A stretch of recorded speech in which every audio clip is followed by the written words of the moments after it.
I'm Drew. In honor of Read Across America Week, which is the week of Dr. Seuss' birthday, I'm going to be reading his very first book, published in 1937, called And to Think That I Saw It on Mulberry Street. Let's get reading.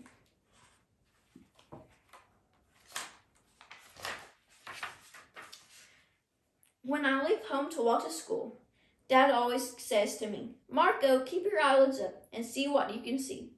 But when I tell him where I've been and what I think I've seen, he looks at me and sternly says, "Your eyesight's much too keen.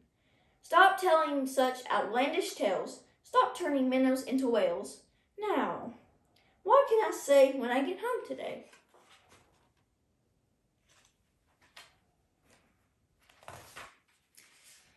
All the long way to school and all the way back, I've looked and I've kept careful track. But all that I noticed except my own feet was a horse and a wagon on Mulberry Street. That's nothing to tell of. That won't do, of course. Just a broken down wagon that's drawn by a horse. That can't be my story. That's only a start. I'll say that zebra was pulling a cart. And that is a story that no one can beat when I say that I saw it on Mulberry Street.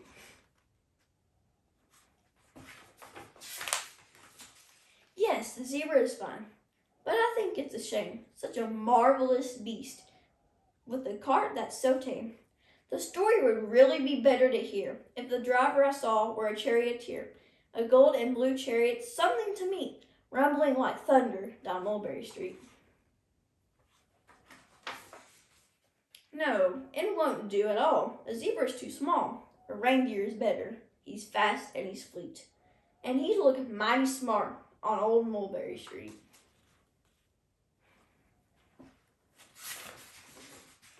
Hold on a minute. There's something wrong. A reindeer hates the way it feels to pull a thing that runs on wheels.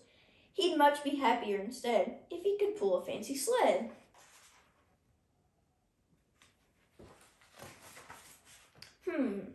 A reindeer in a sleigh.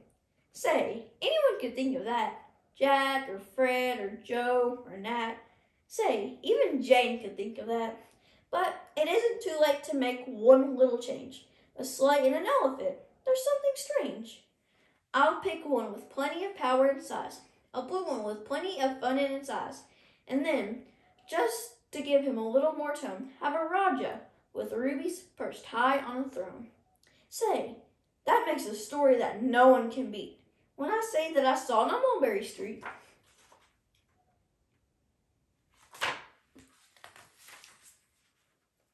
But now, I don't know. It still doesn't seem right. An elephant pulling a thing that's so light would whip it around in the air like a kite. But he looked simply grand with a great big brass band.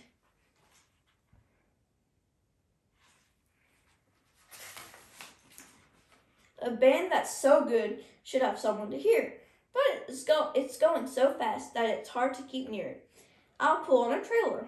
I know they won't mind if a man sits and listens while hitched on behind. But now is it fair? Is it fair that what I've done? I'll bet those wagons weigh more than a ton. That's really too heavy for a load for one beast. I'll give him some helpers. He needs two at least.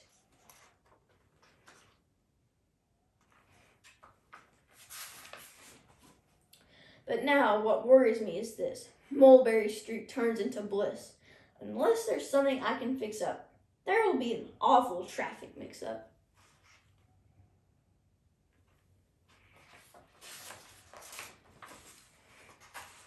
It takes police to do the trick, to guide them through where traffic's thick. It takes police to do the trick. They'll never crash now. They'll race at top speed with Sergeant Mulvaney himself in the lead.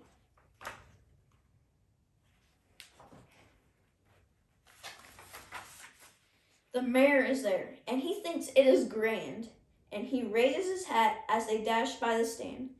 The mayor is there, and the aldermen too, all waving big banners of red, white, and blue. And that is a story that no one can beat when I say that I saw it on Mulberry Street.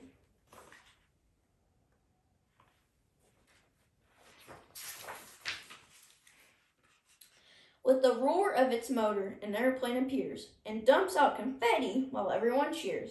And that makes a story that's really not bad, but it still could be better. Suppose that I add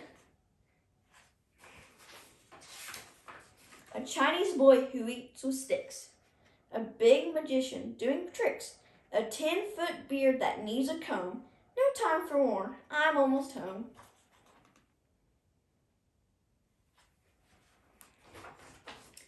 I swung round the corner and dashed through the gate. I ran up the steps and I felt simply great.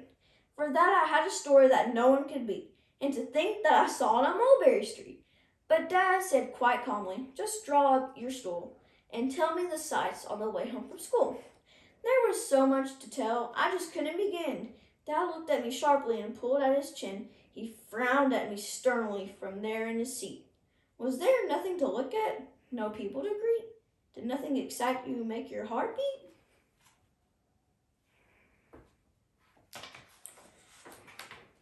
Nothing, I said, growing red as a beet, but a plain horse and a wagon on Mulberry Street. The end.